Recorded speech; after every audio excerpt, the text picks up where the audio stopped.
Pajak digital. Buat kamu yang lagi nunggu Money Heist Season 5 dan drakor terbaru di Netflix, atau sering dengerin lagu di Spotify, siap-siap kamu mesti ngeluarin uang lebih karena udah mulai ada pajak hiburan digital di Indonesia. Ekonomi digital Indonesia semakin berkembang. Terbukti, di tahun 2019, angka pemasukan Netflix di Indonesia mencapai 39 juta US dollar. Ada perusahaan digital lokal, ada juga perusahaan multinasional yang kantornya berada di negara lain tapi tetap menyediakan barang dan jasanya di Indonesia melalui platform digital. Hampir semua masyarakat Indonesia pernah menggunakan layanan digital, seperti belanja online atau layanan media streaming musik atau film. Lalu, bagaimana cara pemerintah Indonesia mengatur perpajakan untuk perusahaan-perusahaan tersebut? Perusahaan yang masuk dalam kategori bentuk usaha tetap atau BUT atau Permanent Establishment wajib dikenakan pajak penghasilan dan pajak pertambahan nilai, termasuk juga perusahaan yang mendapatkan laba melalui transaksi elektronik di Indonesia. Apa itu Badan Usaha Tetap atau Permanent Establishment? BUT adalah sebuah konsep pajak internasional, di mana sebuah usaha memiliki tempat usaha tetap di negara lain yang bukan negara asalnya, sehingga usaha tersebut dikenakan pajak penghasilan dan pajak pertambahan nilai di negara lain tersebut. Syarat memiliki tempat usaha tetap kerap kali dimanfaatkan perusahaan digital untuk menghindari pengenaan pajak. Karena banyak dari mereka memiliki tempat usaha tetap di luar Indonesia meskipun memiliki platform digital yang beroperasi di Indonesia. Nah, kondisi tersebut menyebabkan kerugian pajak yang cukup besar di negara kita jika dilihat dari data yang dikeluarkan Kemenkeu terkait potensi penerimaan pajak melalui sistem elektronik atau PMSE. 1. Sistem perangkat lunak dan aplikasi dengan nilai transaksi mencapai 14,06 triliun rupiah.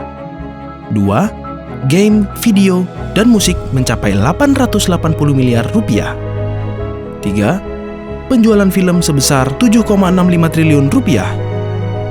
4. Perangkat lunak telepon genggam sebesar 44,7 triliun rupiah. 5. Perangkat lunak khusus seperti untuk perangkat mesin dan desain mencapai 1,77 triliun rupiah. 6. Hak siaran atau layanan TV berlangganan senilai 16,49 triliun rupiah. 7. Penerimaan dari media sosial dan layanan over the top atau OTT sebanyak 17,07 triliun rupiah. Apalagi dengan berkurangnya pendapatan negara selama pandemi COVID-19 ini. Lalu, apa yang dilakukan pemerintah Indonesia? Pemerintah kemudian mengeluarkan UU Nomor 2 Tahun 2020 yang mengatur bahwa setiap transaksi elektronik pada platform OTT atau over the top yang memiliki nilai transaksi lebih dari 600 juta rupiah per tahun atau 50 juta rupiah per bulan dan atau jumlah trafik lebih dari 12.000 per tahun atau 1.000 dalam satu bulan akan dikenakan pajak. Nilai pengenaan pajaknya juga sudah diatur di dalam Permenkeu Nomor 48 Tahun 2020, yaitu sebesar 10% dan efektif diberlakukan per 1 Juli 2020. Dampak nyata peraturan ini adalah tagihan langganan Netflix kamu yang lebih mahal 10% setelah Juli 2020. Meskipun contohnya Netflix tidak mempunyai tempat usaha tetap di Indonesia, dengan adanya peraturan baru tersebut, maka pemerintah Indonesia tetap bisa mengenakan pajak untuk layanan mereka. Memang kedua regulasi yang mengatur pajak dalam transaksi elektronik tersebut masih tergolong baru, tapi apakah itu saja sudah cukup? Center for Indonesian Policy Studies atau CIPS merasa masih ada beberapa hal yang perlu diperbaiki oleh pemerintah Indonesia dalam mengatasi masalah pajak digital.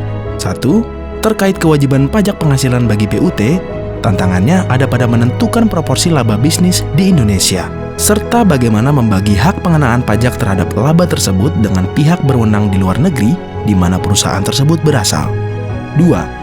Sementara dalam hal kewajiban membayar PPN, tantangannya ada pada sistem dan pelaksanaan yang mumpuni, termasuk kepatuhan untuk mendaftar, melaporkan, dan membayar PPN. Jika sistem dan pelaksanaannya tidak baik, peraturan ini akan percuma. Ditambah lagi, Permenkeu Nomor 48 Tahun 2020 tidak menentukan prosedur penyelesaian sengketa ketika ada kasus ketidakpatuhan. Aturan yang dipakai tetap sama dengan sengketa pajak biasa, dan sanksinya tidak bisa diaplikasikan untuk ekonomi digital. Untuk menjawab tantangan di atas, pemerintah Indonesia perlu mengaktifkan cara dialog pemerintah swasta untuk membangun dispute settlement sehingga terbangun rasa saling percaya antara kedua belah pihak dan pemerintah juga bisa selalu mendapatkan info perkembangan terkini tentang model usaha digital. Bagaimana menurut kamu? Apakah isu pajak ini akan berdampak ke hiburan kita ke depan? Atau kamu terpikir cara lain untuk menjawab tantangan-tantangan dalam pajak digital ini? Untuk informasi yang lebih lengkap, download policy brief kami melalui link yang ada pada kolom deskripsi.